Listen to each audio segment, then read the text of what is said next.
बिस्मिल्लाहिर्रहमानिर्रहीम। आज की ये निहायत अहम, ज़रूरी और गहरी मालूमात पर मबनी वीडियो आपके सामने पेश की जा रही है। इसलिए आपसे गुजारिश है कि इस वीडियो को गौर से देखें, इससे इल्म हासिल करें और अपने दोस्तों के साथ भी ज़रूर शेयर करें ताकि ज़्यादा से ज़्यादा लोग इस इल्म से फ़ायदा उठा सकें। अगर आपको इस तरह की मालूमाती और दीनी वीडियोस पसंद हैं तो हमारे चैनल को लाइक और सब्सक्राइब करें और हमारी सपोर्ट करें ताकि हम आइंदा भी आपके लिए ऐसी मुफीद वीडियोस लाते रहें। हम ये बातें अपनी तरफ से नहीं कह रहे बल्कि मुस्तनद इस्लाम। लड़के की जवानी शरीयत में मुख्तलिफ अलामतों से पहचानी जाती है। एहतलाम का हो जाना या उससे किसी औरत का हमल ठहरना या शहवत के साथ इंजाल हो जाना। लेकिन अगर इस तरह की कोई अलामत बुलूग की जाहिर न हो तो 15 साल पूरे होने पर शरीयत में बालिग शुमार होता है।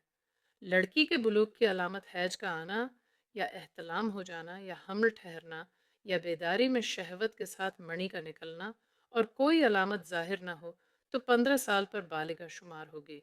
बालिग होने के बाद वह दोनों अहकामात शरीयत के मुकल्लफ हो जाते हैं। नमाज, रोज़ा और दीगर अहकाम उन पर फ़र्ज हो जाते हैं। अब अगर गफलत या नादानी की वजह से उनके अदा करने में कोताही करेगा तो उसकी कज़ा और तलाफ़ी करना ज़रूरी होगी। बालिग होने से पहले बच्चा अपने माँ बाप के ताबे था। शरीयत की तरफ से उस पर कोई चीज़ फ़र्ज नहीं थी, मगर अब बालिग होने के बाद वह मुस्तकिल मर्द शुमार होता है और शरीयत मुतहरा के तमाम अहकाम उसकी तरफ मुतवज्जह होते हैं। जवानी की उमंगें अरबी ज़बान में एक हकीमाना जुमला है, अशबाब शुअबा मिनल जुनून। और हकीकत यह है कि बच्चे में जवान होते ही किस्म किस्म के जज्बात और तरह तरह की उमंगें उभरनी शुरू हो जाती हैं और इर्द गिर्द की सोसाइटी और मिलने जुलने वालों के माहौल के मुताबिक उनका उभार शुरू होता है। नौजवान बच्चे के लिए यह निहायत ख़तरनाक और अहम मोड़ है। माँ बाप को चाहिए कि बच्चों के जवान होते ही उनकी खूब देखभाल रखें, गलत किस्म के साथियों और दोस्तों से उसको दूर रखने की पूरी कोशिश करें। इस तरह सिनेमा, थिएटर, फिल्म, नाच गानों, नावेल और अफसानों, नंगी तस्वीरों और अखलाक सोच चीज़ों से पूरी तरह बचाए। न्यूज़ औरतों के जमघटों और उनकी महफिलों में आने और नाउम्र लड़कियों के साथ मेल जोल से बहुत दूर रखें। नौजवानों को खुद भी इन तमाम बातों से बेपनाह एहतियात करनी चाहिए, वरना अगर जवानी की इब्तिदा में बिगाड़ की तरफ चल पड़ा तो फिर उसको सही रुख की तरफ मोड़ना पहाड़ से ज़्यादा भारी होगा और इज्जत के ख़त्म होने के साथ सेहत व क़ुव्वत के जाय होने का भी सख्त ख़तरा है। यही एक मौका ऐसा है कि इसमें बिगाड़ मुस्तकबिल की पूरी ज़िंदगी को बर्बाद करने वाला है। इगलाम, लौंडेबाजी, झलक, हाथ की रगड़ के जरिए शर्मगाह से मणि निकालना और इस तरह की गंदी आदतें पढ़कर दीन व दुनिया दोनों बर्बाद और सेहत खत्म हो जाती है।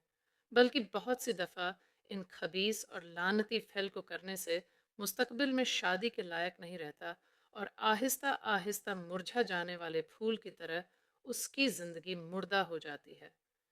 न्यूज़ इस तरह की इनके बिस्तर अलग कर दो। 27, उन्हें नमाज का हुक्म दो और जब वह 10 साल के हो जाए तो नमाज न पढ़ने पर उन्हें सज़ा दो और उनके बिस्तरों को अलग कर दो। अब्बू दाऊद, हदीस हसन है। 10वें साल में बच्चों के बिस्तर अलग कर देना अहम इस्लामी आदाब में से है, लेकिन अफसोस बहुत से लोग इससे गफलत करते हैं। ऐसे ही एक शख्स ने मेरे सामने यह एतराफ़ किया कि इसी कस्म की गफलत और लापरवाही की वजह से वह अपनी खाला और उसकी बेटी के साथ फंस गया।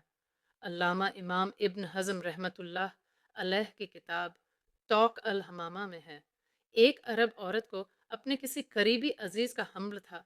किसी ने उससे सवाल किया, तेरे पेट में यह कैसे रह गया? उसमें क्या है? उसने कहा, करीब सोने और देर तक सरगोशी करने का यह नतीजा है।